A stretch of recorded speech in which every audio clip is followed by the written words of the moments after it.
Ya comienza Hágase la Luz, donde descubriremos cómo Chile enfrenta los desafíos energéticos del mañana. Conversaremos con pioneros y líderes de la industria que están trabajando en soluciones innovadoras para alcanzar nuestros objetivos de sostenibilidad y eficiencia energética. Conducen Daniel Salazar, Daniela González y Luigi Chiacaluga. Ya estamos abriendo un nuevo capítulo de Hágase la Luz, capítulo 188 de hoy, martes 10 de junio, mediodía en Chile. Saludo a Daniela González, quien me acompaña en el programa del día de hoy. ¿Cómo estás, Daniela? Muy bien, Daniel, muy contenta. ¿Cómo estamos para el programa del día de hoy? Cuéntanos, ¿qué se nos viene? Mira, vamos a aprovechar al máximo la conversación con el invitado de hoy y vamos a hablar de la industria del hidrógeno verde. Vamos a plantearlo desde todo punto de vista, ¿no es cierto? Vamos a tratar de desentrañar si efectivamente hay posibilidades de que esta industria se desarrolle. Vimos un boom, ¿no es cierto?, a propósito, en los últimos años, a propósito también de las decisiones del Ejecutivo de estructurar una política y un plan de acción de hidrógeno verde. Sin embargo, hay algunas voces y ejemplos, ¿no es cierto?, y experiencias que pueden decir, no, esta cuestión se está desinflando. Desde el punto de vista eléctrico, nosotros tenemos el desafío de establecer las reglas que permitan el desarrollo de este tipo de industria, considerándola con los impactos que pueda tener en los sistemas eléctricos. Pero al menos creo, yo lo dije en un seminario que me invitaron en su oportunidad en Concepción, que el sector eléctrico, más que buscar medidas que incentiven o que subsidien, etcétera, la industria del hidrógeno verde, tiene que sí dar certezas respecto del acceso abierto, respecto de los cargos, respecto de los estándares que se van a aplicar a todas las instalaciones que están dentro de estos complejos, etcétera. Eso es lo mínimo que se le puede pedir al Ejecutivo, que está hoy día, ¿no es cierto?, llevando adelante una modificación del DS 125, donde se espera que algunos de estos temas se aborden en esa dirección. Sí, es el invitado del día de hoy. Nos dará una panorámica global de la industria del hidrógeno, cómo está avanzando en otras latitudes, en otras realidades internacionales, pero también vendremos al plano local. Y en el plano local, de seguro que tendremos que tocar un proyecto emblemático en el cual él ha estado trabajando, lo cual es el proyecto INA, que ha generado controversia a propósito de cómo compatibilizar este desarrollo con la calidad de los cielos, la observación astronómica, de la cual el norte de Chile tiene ya infraestructura, estudios, investigadores que son o han sido en los últimos meses opositores a este tipo de proyectos. Pero bueno, es un invitado que se define a sí mismo como patológicamente optimista, así que desde ese lente, con un lente optimista de esta industria, es que recibiremos al invitado del día de hoy. Pero, como siempre, antes de arrancar, vamos con una de las canciones más conocidas del grupo punk rock de Ramones, canción que fue lanzada en el año 1980 y que forma parte del álbum de la banda sonora del film Times Square. Así que vamos con The Ramones y I Wanna Be Sedated.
Ya estamos de vuelta luego de haber escuchado a De Ramones y como ustedes pueden ver en pantalla tenemos al invitado del día de hoy.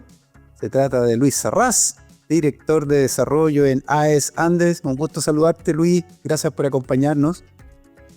No, muchas gracias a ustedes por invitarme. Un gusto estar acá. Muy bien. Partamos por presentar a Luis.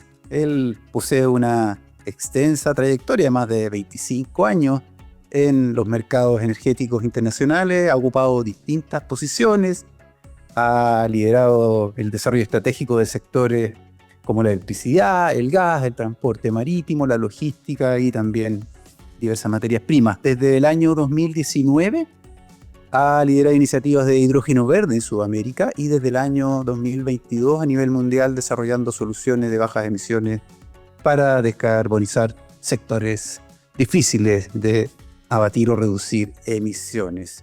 Su trayectoria está principalmente concentrada en el grupo AES Corporation, ha ocupado cargos también directivos en Gas Andes Chile y en H2 Chile. Y como indicaba al comienzo, actualmente se desempeña como director de desarrollo en AES Andes.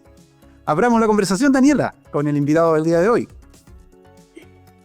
Claro, Daniel, bienvenido, Luis. Entremos inmediatamente en materia para referirnos a una mirada más global respecto del hidrógeno. Se está formando efectivamente un mercado del hidrógeno.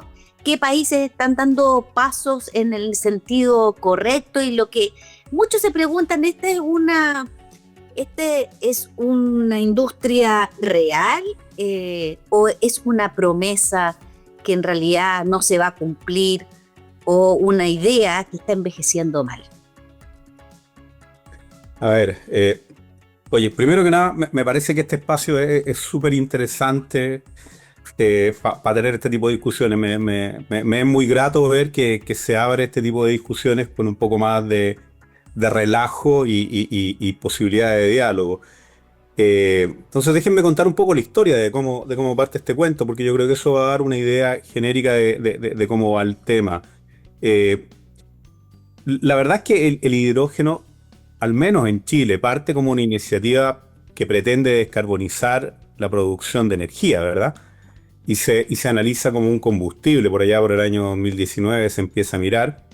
Y rápidamente se llega a la conclusión de que para un país como Chile el uso del hidrógeno directamente en la producción de energía eléctrica es como un poco caro, digo. Es poco eficiente, por decirlo de alguna manera. Pero esto coincide con el evento de la pandemia y se da una condición que es bien única en la historia, donde hay un empuje de todos los gobiernos con muchos policymakers empujando la descarbonización y a la vez con la necesidad de reactivar la economía. Chile felizmente había partido mirando esto un poco antes y ya tenía una idea de lo que se trataba, pero esta conjunción de los astros hace que haya como un boom en el crecimiento de las expectativas respecto de la industria del hidrógeno en un periodo de tiempo muy corto. O sea, esto parte en el año 2020 más o menos, con las primeras iniciativas en Europa, con el cambio de la regulación en Europa, ¿verdad? Y posteriormente se van sumando algunos otros países.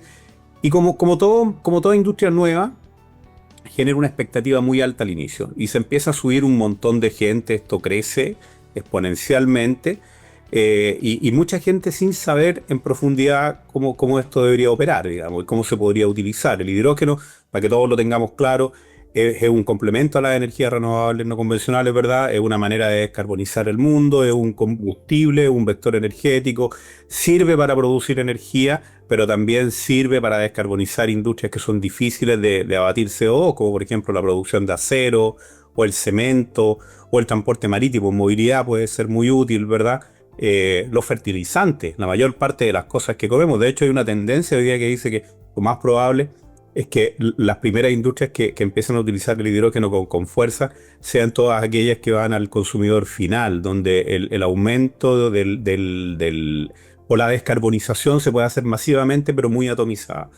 Entonces, hay un crecimiento muy grande de la expectativa y que alcanza su peak cuando en Estados Unidos el gobierno de Joe Biden lanza el famoso IRA, ¿verdad? Que es el Inflation Reduction Act, que lo que hace en la práctica es ponerle un incentivo a la producción del hidrógeno de $3 por kilogramo, que eso básicamente lo lleva en Estados Unidos a estar en paridad con los combustibles fósiles.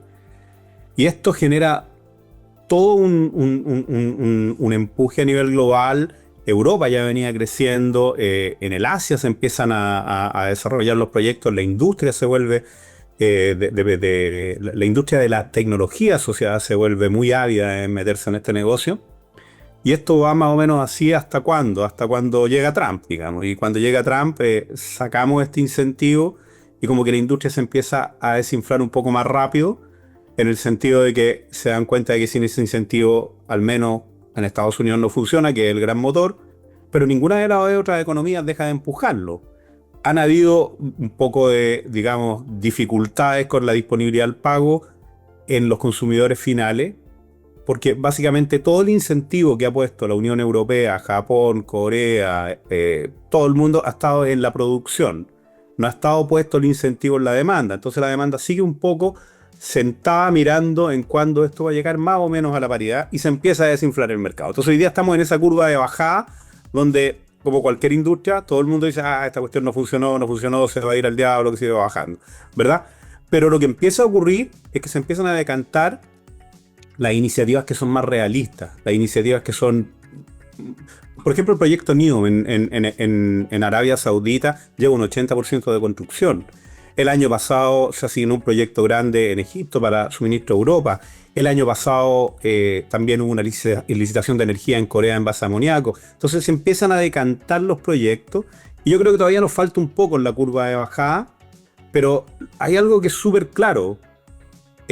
Cuando uno mira los números del hidrógeno y los aportes que puede hacer, llega a conclusiones bien simples. Por ejemplo, en Europa, la gran conclusión es que esto reduce a la mitad el costo de la descarbonización y aumenta en un 12% el alcance de la misma. Pasa de un 84% a un 96% lo que se logra descarbonizar, porque básicamente ataca a algunas industrias más difíciles de descarbonizar, el acero, por ejemplo, que también ya hay un proyecto caminando, pero por otro lado también reduce el costo. Entonces sigue el empuje, es una industria que está pasando por la curva normal, que le estamos exigiendo que se desarrolle en 8 años y que le tiene que ganar a una industria que es la más grande que ha desarrollado la humanidad, que es la industria de los combustibles fósiles, que se demoró decenas de años en consolidarse. Entonces yo creo que esto efectivamente tiene esa apariencia hoy día, pero yo no veo un futuro donde el hidrógeno no se desarrolle según mi personal visión, digamos. Es un energético que va a permitir de alguna manera abatir la emisión de CO2 en muchas industrias, que es muy difícil. Chris, y dado este recorrido, esta curva que tú muy bien nos graficabas o nos explicabas, también es cierto que despierta algún nivel de inquietud importante en los grupos de interés medioambiental, sobre todo para aquellos proyectos que son de gran escala, de escala industrial, y donde se levantan ya alarmas respecto a impactos en la flora, fauna, patrimonio. Sin entrar todavía a ningún ejemplo específico, sobre todo a nivel local, porque ya lo desarrollaremos más adelante, pero ¿cómo proyecta esta discusión y su evolución en el mundo, también acá a nivel local? ¿Cómo se va a compatibilizar o cómo se podría dar esta tensión entre uso, ordenamiento del territorio y proyectos de tan grande envergadura?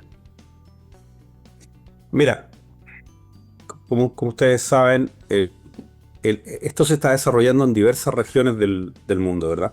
En Australia hubo un rechazo hace un par de años atrás de un proyecto, pero fue básicamente por desconocimiento del tipo de tecnología que se iba a utilizar.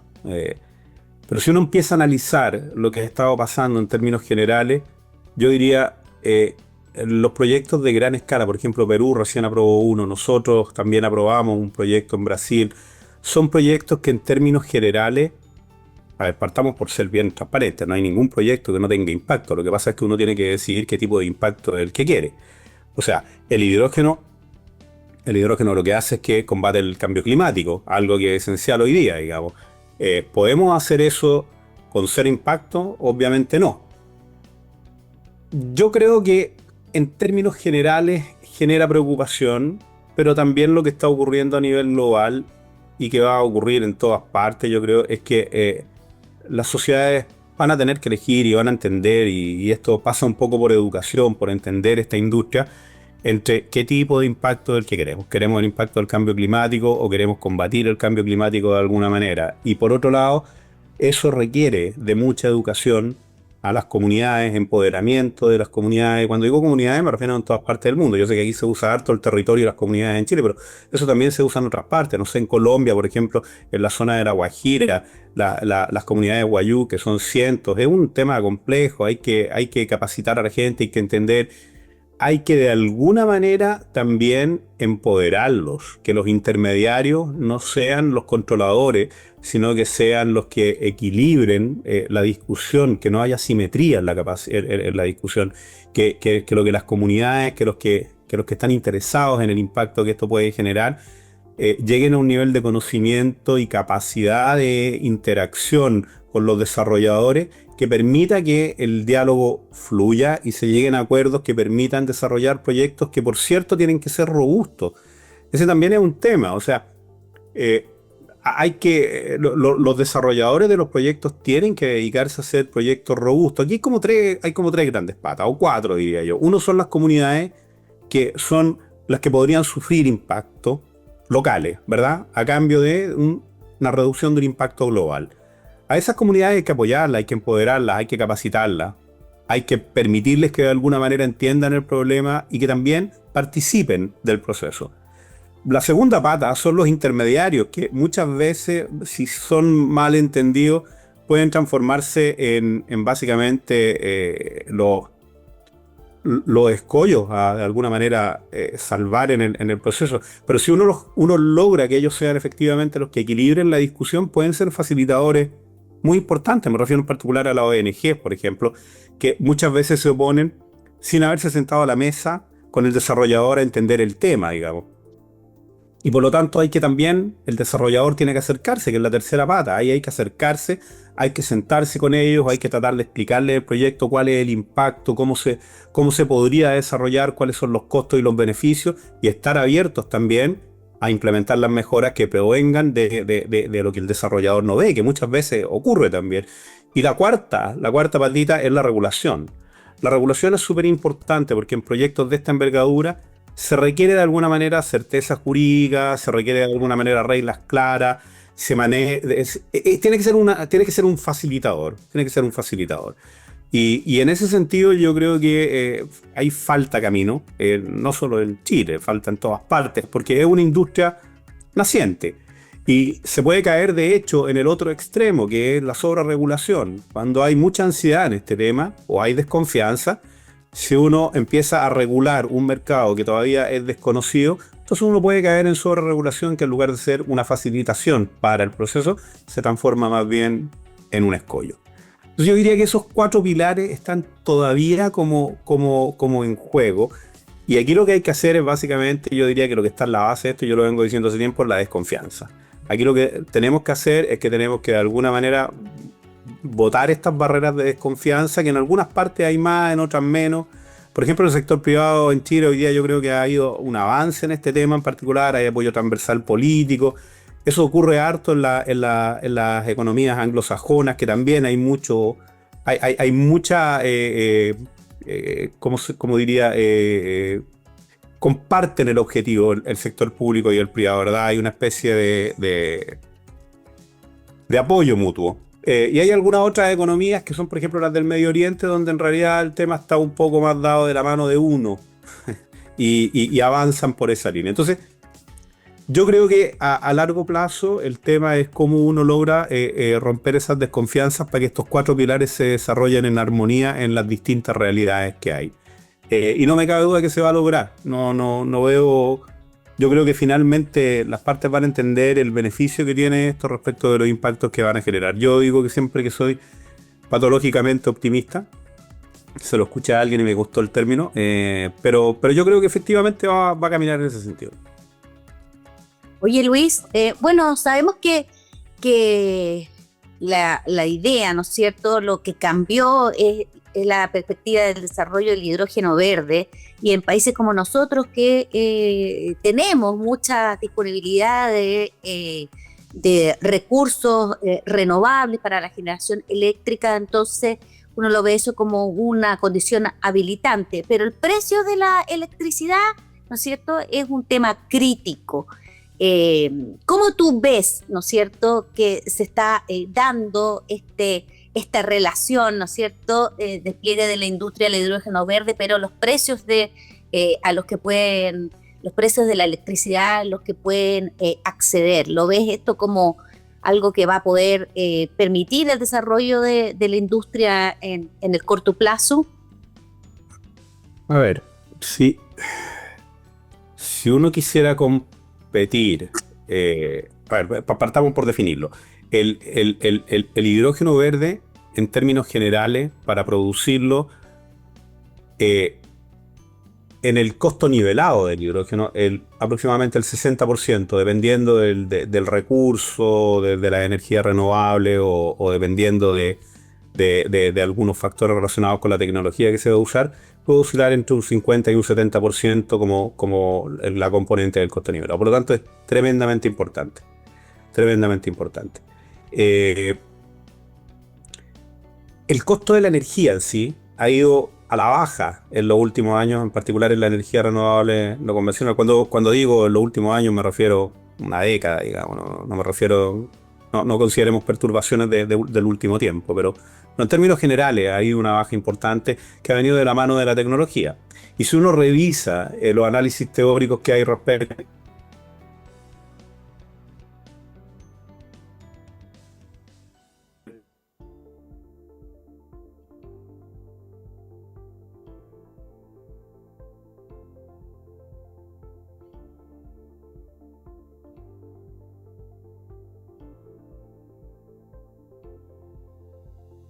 debería estar, ¿verdad? $20 en la energía, $300 en el electrolizador, y finalmente con eso yo puedo alcanzar un precio de paridad de los combustibles fósiles que puede funcionar, perdón, con un factor de planta similar al solar. O sea, esto tiende a ser el punto de óptimo generación de energía solar off-grid con electrolizadores baratos. Esos son los dos grandes factores que influyen en este tema. Si uno piensa en la pieza de tecnología, los electrolizadores ya han ido bajando. Hace 3 o 4 años atrás estaban en torno a, un poco más quizás, 5 años, estaban en torno a los $2.500 el kilowatt instalado. Hoy día están en 800, en 900, y si uno se va a China probablemente lo encuentra a mitad de ese precio, ¿verdad? Por lo tanto, eso ha ido avanzando. Entonces, ¿qué nos queda? Nos queda la parte de la energía, que uno dice, bueno, $20, sí, sigue siendo desafiante en algunas partes, pero en particular en Chile eso se puede lograr con energía solar. El problema son los costos, ¿verdad?, de la red, digamos. Todo lo que son los costos de la red, donde tenemos ahí, ¿verdad?, los peajes, pagos por capacidad, y etcétera. Que hoy día eso puede ser un monto muy relevante. Yo no veo un escenario en el cual ese costo del transporte vaya a desaparecer, digamos. La topología que tiene el país, las necesidades de tener una red más estable y los servicios que hay que otorgar, que más aún con la entrada de proyectos de mega escala como los que se están proyectando en Chile, todavía tengo la duda cómo se va a hacer, por ejemplo, en Magallanes. En otras partes del mundo tienen el mismo problema. Si uno se va a Arabia Saudita, por ejemplo, son grandes proyectos que están es como Magallanes, digamos, no tienen una red de respaldo. Ese tipo de proyectos van a tener problemas técnicos, y en general todos los proyectos off-grid van a tener problemas técnicos, pero van a poder evitar este tema de los cargos de la red. Pero van a tener que resolver el problema técnico, que yo creo que todavía no está al 100% resuelto. Y por lo tanto, lo que va a mandar aquí va a ser el recurso. Si es que yo logro tener factores de planta altos, o logro tener, como por ejemplo, eólicos en el sur de Chile o en el Medio Oriente o en Colombia, o logro tener factores de planta buenos solares también, con costos de desarrollo mucho más bajos que el eólico, esos elementos van a permitir de alguna manera que esto se desarrolle. O sea, yo en el largo plazo lo que veo es de alguna manera que el desarrollo se va a dar de alguna manera respaldado por las grandes redes, pero sin usarlas. Y va a ser un respaldo mutuo. Y eso va a imponer una necesidad de ordenamiento territorial, claramente, digamos, y también de algunas normas técnicas importantes como para que estos grandes proyectos puedan ser respaldados por la red, pero no le vayan a generar perturbaciones importantes. Yo creo que ese es un tema que todavía está en discusión naciente. De hecho, lo estamos viendo en la regulación en Chile, y esto yo creo que no lo han percibido en algunas otras partes aún, digamos. Pero pretender que los costos de la red no sean algo que afecte al precio de la energía para la producción de hidrógeno usando la red, a lo mejor puede ser transitorio. En Brasil se estaba tratando de liberar para producción de hidrógeno del orden de 5 gigas de transmisión que en el fondo permitieran de alguna manera hacer despegar a la industria. Pero uno no puede cimentar esta industria en el largo plazo de esa manera. Y la otra alternativa es la disponibilidad a pagar. Hoy día el hidrógeno tiene sus problemas de competitividad producto de los costos de energía con los proyectos que usan la red. Pero en Europa ya estamos viendo de que las externalidades que genera la alternativa hacen que de alguna manera la disponibilidad a pagar crezca. O sea, cuando me refiero a las externalidades de la alternativa es cuando el típico pocarrote, digamos, ¿verdad? Si te suben los impuestos del CO2 y tratamos de emparejar la cancha recogiendo las externalidades del uso de combustibles fósiles, lo más probable es que empiece a aumentar la disponibilidad a pago y parte de los costos de la red puedan ser asumidos por el consumo final. Entonces, es tremendamente importante, pero yo creo que los primeros proyectos van a tratar de aislarse de la red, como está ocurriendo en todas partes del mundo, y posteriormente lo que va a venir es que va a venir una disponibilidad a pagar un poco más por el producto, y eso va a permitir la entrada de la red. También seguramente tecnología en la red va de alguna manera a tender a bajar los costos en el largo plazo. No es mi tema específico, probablemente es más el de ustedes, pero en ese campo yo creo que bajar los costos de la red de alguna manera va a ayudar también a que esto despegue si se da en el largo plazo. Luis, hemos hecho una panorámica, hemos navegado por la altura, y en el segundo bloque entraremos en temas más específicos de seguro. Pero tenemos que hacer una pausa que es musical, donde le cedemos los controles de la radio a nuestro invitado. Así que, Luis, por favor, ¿con qué canción vamos a este corte musical? Cuéntanos, ¿cuál ha sido tu elección? Sí, yo elegí Talk de Coldplay. Yo soy un poquitito viejo para que me gusten estos grupos más recientes, pero la verdad es que tengo un gusto musical bien variado. No es el inglés mi especialidad, pero me gusta esta canción por lo que dice en el fondo. Yo creo que estamos en un mundo donde el entendimiento es importante, no solamente en los proyectos relacionados con hidrógeno, que es lo más contingente a este podcast, ¿verdad? Sino que en general en el mundo. El entendimiento está hoy día medio crispado, está medio difícil ponerse de acuerdo. Y yo creo que esta es una canción que de alguna manera recoge eso, y además me gustan. Es un buen grupo. Así que vamos con Talk de Coldplay. Muy bien, vamos con Talk de Coldplay y volvemos a la segunda parte del programa del día de hoy.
talk to you.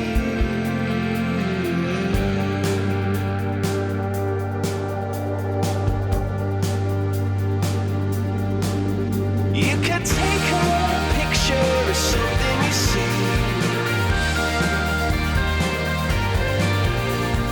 In the future, where will I be?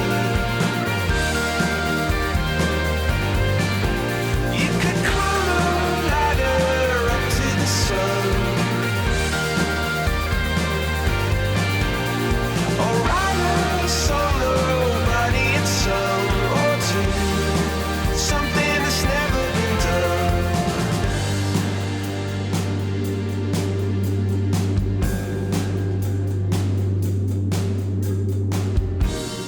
Are you lost or incomplete? Do you feel like a puzzle you can't find your missing piece? Tell me how you feel.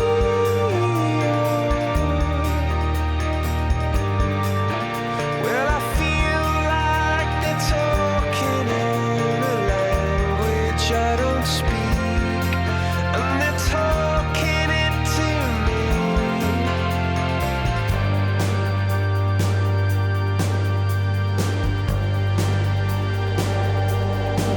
So you take a picture of something you see.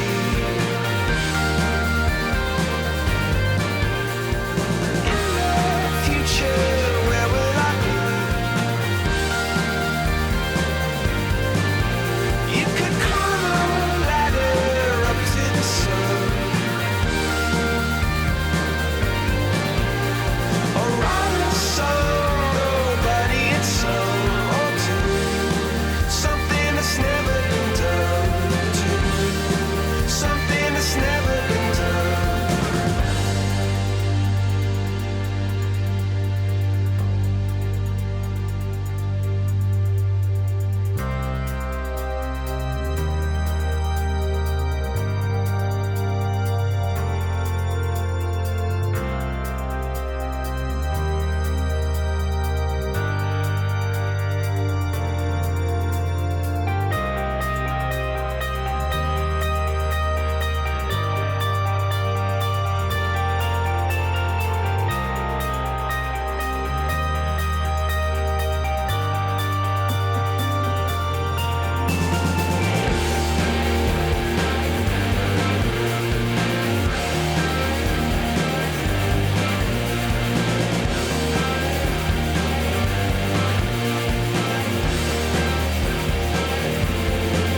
So you don't know where you're going, but you wanna talk,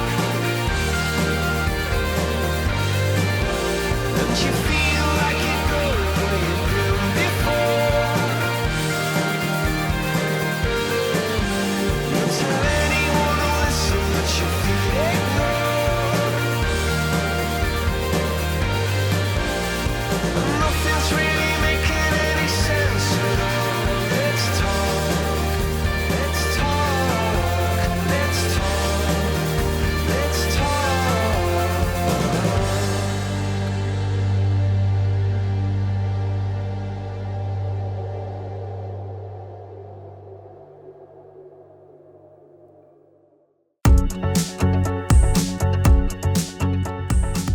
Ya estamos de vuelta a la segunda parte del programa del día de hoy. Y Luis, vamos al plano más local. Vengamos a Chile, ya derechamente siguiendo el hilo de la conversación del primer bloque. El decano de la Facultad de Ingeniería y Ciencia de la Universidad Adolfo Ibáñez, y que también fue presidente de Generadoras de Chile, Claudio Zibach, ha sido categórico, como por ejemplo, han habido otras voces, pero él ha sido categórico en aterrizar la realidad del hidrógeno verde, afirmando que este no ha logrado mostrar la ventaja de ser más barato. ¿Qué reacción, qué opinión te merecen voces como esta, habiendo otras más que también han puesto en duda o han puesto alguna cuota de escepticismo respecto al desarrollo del hidrógeno en Chile? Yo respeto mucho lo que dice Claudio y en general respeto mucho las visiones realistas. Yo siempre he dicho que esto es una opción para el país y para el mundo. Que yo creo que la probabilidad de ocurrencia que tiene es altísima, pero sigue siendo una opción. O sea, Claramente hoy día el hidrógeno no compite de igual a igual con los combustibles fósiles que tienen emisiones de CO2. Si yo quiero reducir emisiones de CO2, vamos a tener que hacer algún esfuerzo y la disponibilidad a pagar por este producto va a tener que crecer. Eh, yo, no sé, doy algunos ejemplos. En Europa ya hay un proyecto financiado para producir acero verde con producción de hidrógeno que su financiamiento está en base a contratos con los compradores que están dispuestos a pagar un 20% más que el precio de mercado por el acero verde. Por otro lado, también hay algunos otros productos, sin ir más lejos, Chile, digamos, en Chile el cobre. Si uno, por ejemplo, descarbonizara el alcance 3 del cobre, que es el transporte marítimo, usando embarcaciones que usen amoníaco verde, el aumento en el precio del cobre que recuperaría esta mayor inversión por el mayor costo de transporte sería en torno a un 1%. Y uno podría eso decir que es cobre verde, digamos, y ahí probablemente podría haber un premio. No, estoy de acuerdo con Claudio en la práctica. Yo creo que hasta el día de hoy no es competitivo por sí solo, pero también hay industrias que están hoy día dispuestas. Por ejemplo, yo, como lo decía, Corea licitó 6,5 teras el año pasado de energía producida con amoníaco.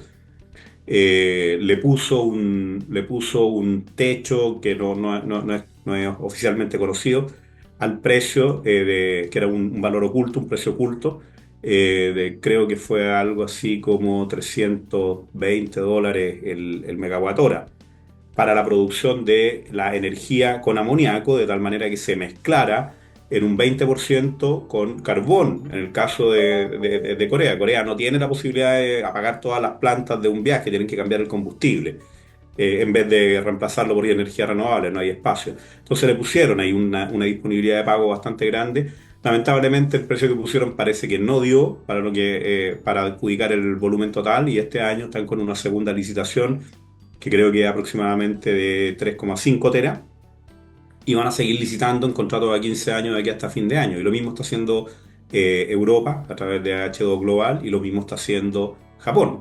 Entonces, yo creo que efectivamente hoy día no compite si no hay incentivos o subsidios, pero como yo lo decía en el bloque anterior, la disponibilidad de pago debería ir creciendo en la medida de que la tecnología se desarrolle y que el precio vaya bajando y que las externalidades de los combustibles fósiles se vayan asumiendo, digo. Y eso va a ser una transición que a lo mejor no dura 3 años como esperábamos hace un par de años atrás, pero durará 5, 7.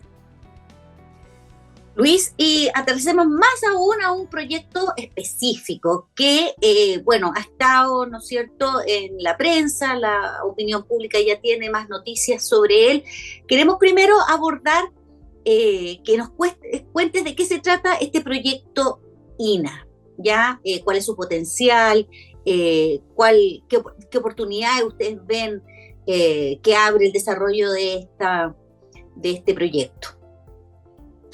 A ver, el proyecto INA partió siendo un proyecto de energía renovable hace 4 o 5 años atrás, ¿verdad? Que se llamaba Terra y que hoy día tiene resolución de calificación ambiental favorable, o sea, está aprobado para 862 megas de eólico y solar. Eh, pero nos dimos cuenta de que con la Estrategia Nacional de Hidrógeno, por la ubicación que tenía las condiciones ideales para desarrollarse en el ámbito del hidrógeno. Entonces nos adherimos, ya nos habíamos adherido a la planificación energética de largo plazo del gobierno, que había definido esa zona como una zona apta para el desarrollo de energía renovable, y llegamos a un acuerdo con un privado. No estamos en terrenos fiscales, estamos en terrenos de un privado, y este proyecto lo planteamos entonces por sus características: cercanía al mar, cercanía a la red, que resolvemos el tema que tienen muchos proyectos de respaldo de la red, ¿verdad?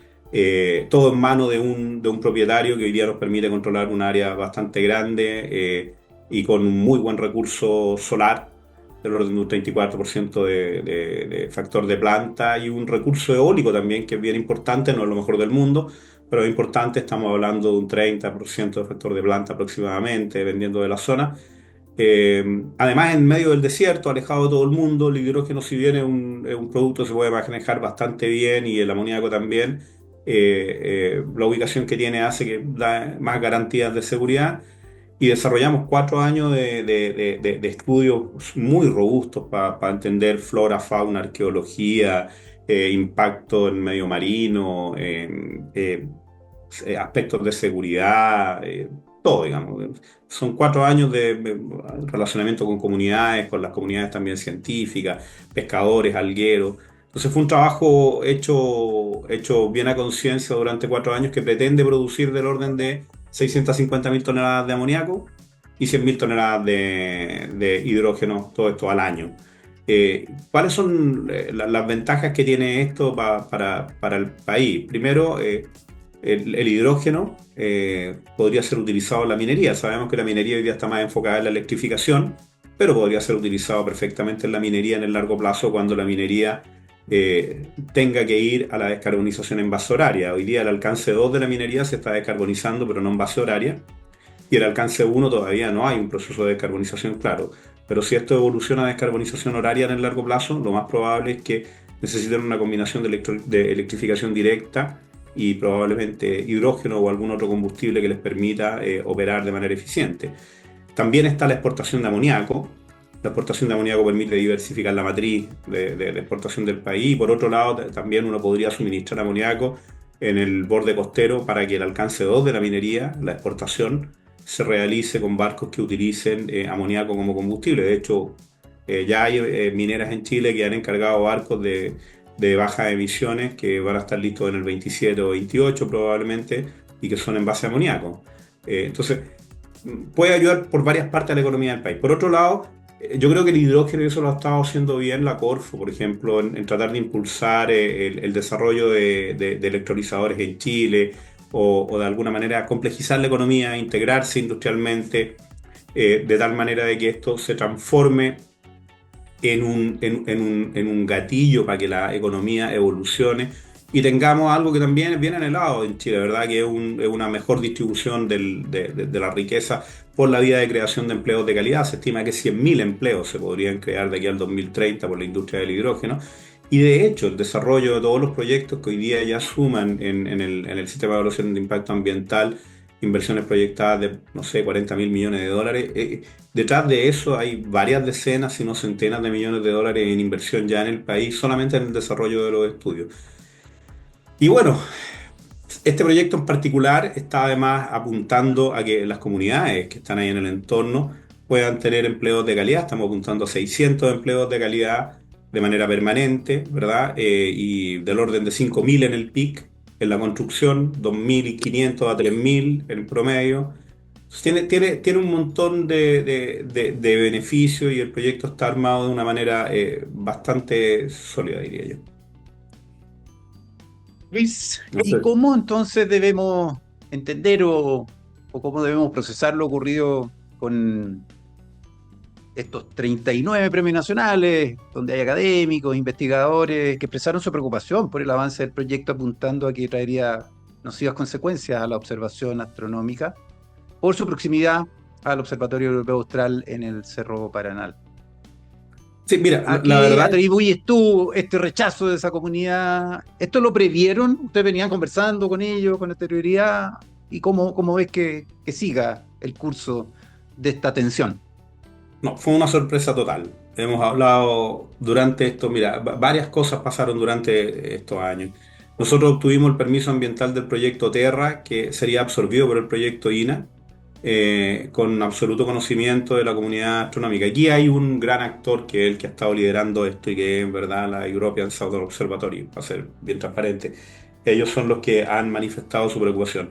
Yo diría que el problema aquí lo grafico con la siguiente frase: no es un problema de distancia, es un problema de confianza. Y muchas veces fundado, ¿ah? Yo entiendo la preocupación. En otras partes del mundo, la observación astronómica ha enfrentado el desarrollo de proyectos y industrias que efectivamente han sido bien nocivas para la observación astronómica.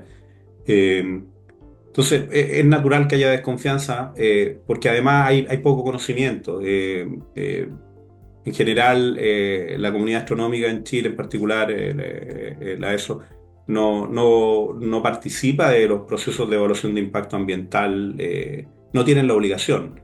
hacen declaraciones voluntarias, etcétera. Entonces no comprenden mucho probablemente qué significa obtener una RCA, y que hay una superintendencia del medio ambiente que puede monitorear en línea los efectos, y que si es que uno excede esos efectos me pueden cancelar la resolución de calificación ambiental. O sea, hay desconfianza basada en experiencias, que es legítimo, y también probablemente en el desconocimiento de cómo se opera, digamos. Y cuando uno tiene una voz que es reconocida globalmente, digamos, entonces la gente no hace los números, probablemente, y no calcula el real efecto de esto. Nosotros, de hecho, si uno mira los resultados de la ESO respecto de lo que nosotros hemos dicho, ellos coinciden con nosotros, pero dicen no van a poder cumplir y multiplican por 5. Eso lo dice su estudio, no lo digo yo, digamos. Ellos calculan cuál es el impacto lumínico que va a tener y dicen, pero este impacto lumínico no va a ser suficiente para el proyecto, así que hay que multiplicarlo por 5. Y aún así se cumple la norma. Entonces aquí hay un tema de que estamos siguiendo a una institución muy respetable, que tiene legítimas razones para tener dudas, pero que yo creo que está con un nivel de desconfianza muy alto, y nuestra labor es tratar de mostrarles de que no hay que desconfiar. Más aún, este proyecto puede ser un tremendo...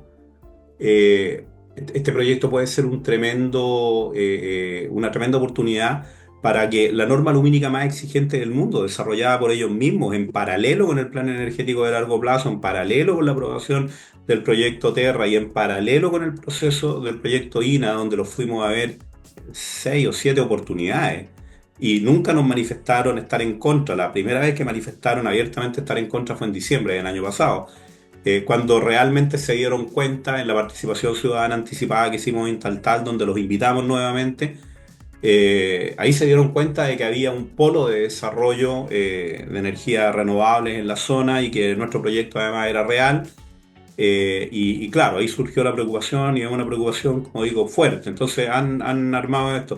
Lo que en particular me llama la atención es que entendemos que están asesorados por gente que entiende cómo funciona el sistema de evaluación ambiental en Chile, que es cercana al mercado eléctrico en general.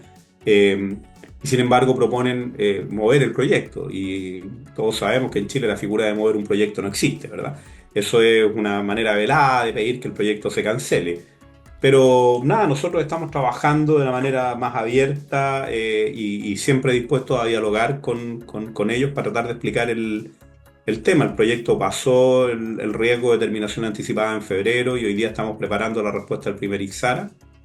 Y tenemos la esperanza de que en algún minuto logremos que sentarnos a la mesa con ella. Nosotros hemos juntarnos, conversar, explicar, demostrar, si es necesario, acordar medidas que puedan ir incluso más allá del estudio de impacto ambiental, que les permitan tener tranquilidad de que se va a cumplir la norma. Y hasta el minuto no hemos tenido respuesta, pero seguimos intentando, digamos. Así que yo creo que eso... Si me preguntan a mí, yo creo que se va a resolver. Yo tengo, de nuevo, soy patológicamente optimista, pero... Y esto se linkea mucho con la canción que elegí.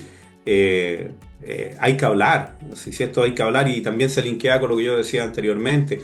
Aquí tenemos que empoderar a las comunidades, tenemos que capacitar, tenemos que entender. No solamente nosotros capacitar a ellos, sino que ellos nos capaciten a nosotros para entender de verdad cuál es el problema. A lo mejor hay algún problema y lo tenemos que resolver, pero también hacia las comunidades.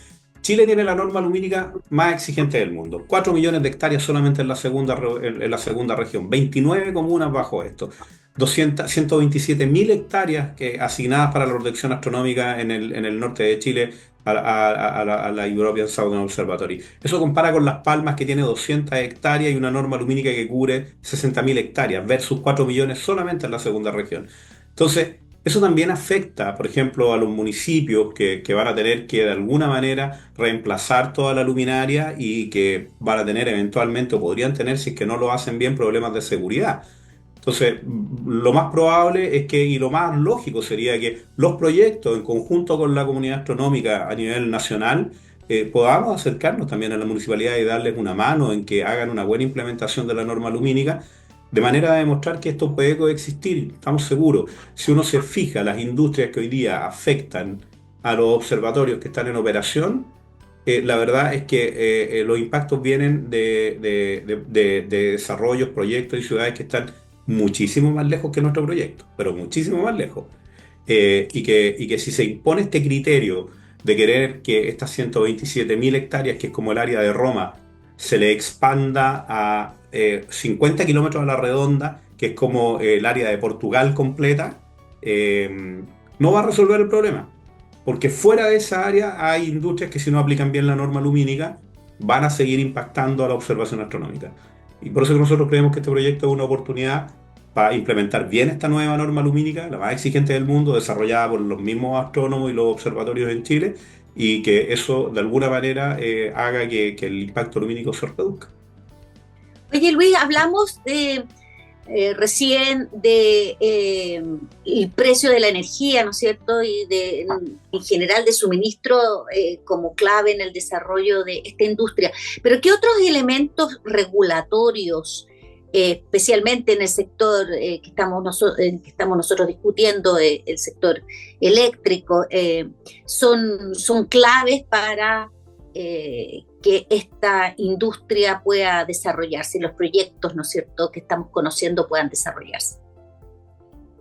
A ver, como yo lo decía, creo que en la primera pregunta respecto de los costos de la energía, es muy importante el habilitar la posibilidad de que los proyectos de desarrollo de hidrógeno puedan desarrollarse fuera, off-grid, fuera de la red de alguna manera razonable, sin que le meta riesgos a la red, pero que por otro lado sean considerados. Por lo tanto, la regulación de la figura de generación-consumo que está vigente desde creo que el año pasado, ¿verdad?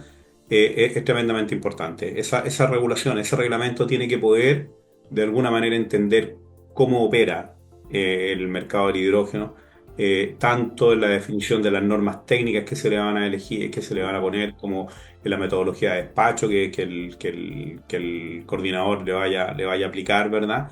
Y por otro lado, que entiendo que va caminando de alguna manera en esa línea, uno siempre tiene que ir ajustándolo, pero de alguna manera eliminar el riesgo de que alguien pueda acceder a esa instalación y operarla como si fuera un activo del parque de generación sin considerar que va a estar comprometida para la generación de hidrógeno y producción de amoníaco para otros fines. Yo creo que puede ser complicado. Yo creo que hoy eso es lo más cercano. Obviamente el tema de los costos de la red en el futuro sería bueno también revisar cómo uno los puede ir mejorando, pero en el cortísimo plazo yo creo que todo lo que es el reglamento asociado a la generación-consumo va a afectar a los grandes proyectos que hoy día se están desarrollando en el país. Oye, Luis, ¿y cómo lees tú en este caso, primero una presentación, ¿no es cierto?, conceptual de las modificaciones al DS 125, y a propósito del sistema de generación-consumo, que hay que reconocer, no estaba primero en la agenda de modificación del 125, y fueron precisamente los diversos actores que participan en este proceso que lo pusieron como un tema muy relevante, y efectivamente se está abordando en algunos aspectos, pero se hicieron dos anuncios que al menos yo desde el punto de vista de usted los encontré no muy buenos para dar esa certeza. Uno era modificar las reglas de acceso abierto para que, en algunas circunstancias, sin que se hayan precisado cuál, se pueda dar acceso abierto a las instalaciones, estamos diciendo, dentro del sistema de generación-consumo. Eso ya se está haciendo hoy día en el proyecto de ley del sistemas medianos, que crea esta figura de sistemas aislados de procesos productivos, que es básicamente proyectos, ¿no es cierto?, de hidrógeno verde de Magallanes, donde se admitió el acceso abierto de terceros a esos sistemas. Por lo tanto, no es una idea loca, ¿no es cierto? Y también se dijo que se iba a revisar el pago, el modelo o el mecanismo que nosotros tenemos, la metodología de pago de la transmisión, el estampillado, ¿no es cierto?, precisamente a propósito de los sistemas de generación-consumo. ¿Cómo lees eso? ¿No lo ves precisamente en el sentido contrario a resolver las incertidumbres y estimular esta industria? A ver, yo vuelvo a insistir, yo creo que este es un proceso de aprendizaje continuo y creo que los dos puntos que tú relevas son súper importantes. A nivel de industria, del hidrógeno en particular, se han hecho los comentarios en ese sentido. Creemos que efectivamente dar acceso abierto, ¿verdad? Es un tema que pone en riesgo de alguna manera el cómo vamos a operar este tema, y por lo tanto eso hay que de alguna manera corregirlo. Yo coincido contigo, son temas que van en el sentido opuesto, pero tengo la esperanza de que a través del proceso de discusión logremos hacer entender a los reguladores cuál es el impacto que eso va a tener. El impacto que va a tener muy probablemente es que la falta de certeza jurídica o el riesgo jurídico que va a haber de que en el futuro no podamos operar los proyectos como se espera y que eso genere incumplimiento en las obligaciones de los contratos, haga que las decisiones de inversión se retrasen. Ahora, no son los únicos riesgos en aspectos regulatorios. De hecho, hemos partido en este largo camino de 4 años, hemos identificado un montón de riesgos que no están solamente relacionados con el mercado eléctrico, sino que también están relacionados con el uso territorial, con la compatibilidad territorial o con flora y fauna, regulación de flora y fauna. Y yo me atrevería a decir que cuando hemos logrado transmitir el mensaje y proponer una solución, se ha logrado llegar a puerto. Tengo la esperanza de que ocurra lo mismo en este caso. De nuevo, patológicamente optimista. Enviado el mensaje entonces a los equipos del Ejecutivo, Ministerio, CNE, respecto a los puntos que se tocaban recientemente. Y Luis, estamos ya finalizando el segundo bloque y finalizando el programa, así que como es costumbre, como es habitual, tradición en Hágase la Luz, hacemos un cierre, hacemos un espacio final denominado Hacer la Luz para tu mensaje final del programa. Sí, no, yo invito a todo el mundo a ser patológicamente optimista. De nuevo, me gusta el concepto. Creo que ser optimista es lo que necesitamos hoy día. Creo que la industria del hidrógeno, en el caso particular de Chile, puede ser un factor de cambio fundamental que de alguna manera traiga más equidad a través de mejores empleos y puestos de trabajo, complejización de la industria, capacitación de la gente, entendimiento. Es primera vez o una de las pocas veces que yo veo que hay apoyo transversal a este desarrollo de la industria, que no compite con las energías renovables ni con los combustibles fósiles, es un complemento que va a ayudar a la transición, que tiene un impacto global muy poderoso, que va a combatir el cambio climático, que va de alguna manera a cambiar este escenario geopolítico global que hay, diversificando las fuentes. Felizmente en el caso del hidrógeno se va a requerir mucho, pero también son muchos los países que lo pueden generar y por lo tanto las tensiones globales podrían cambiar. Yo creo que puede ser un factor de cambio para Chile, sin lugar a dudas, y sobre todo para la humanidad. Y si es que cada vez que vemos que hay baches en el camino nos desanimamos y nos echamos a morir, esto no va a funcionar. Yo creo que hay que hacerlo funcionar y para eso hay que ser optimista, pero hacer las cosas muy bien. Así que invitados a ser patológicamente optimistas a todos. Bueno, con esas reflexiones de Luis Sarraz, vamos a cerrar este programa sin antes oír nuestra tercera canción del programa. Esta es de mi elección. A propósito, escuché un programa en la radio, yo escucho la Sonar y la Futuro todo el rato, y estaban hablando de los soundtracks, obviamente relacionados con bandas de rock, y esta alianza que nadie puede evitar tener, ¿no es cierto?, en la cabeza entre Survivor y la saga de Rocky. Ya, entonces elegí una de esas canciones, ¿no es cierto?, que muestran estas alianzas que quedan clavadas en la mente y en el corazón también, ¿no es cierto?, en nuestra memoria emotiva. Y vamos a escuchar Burning Heart de Survivor. Y con eso nos despedimos hasta una próxima oportunidad. ¡Chao! Luis, muchas gracias. No, muchas gracias a ustedes.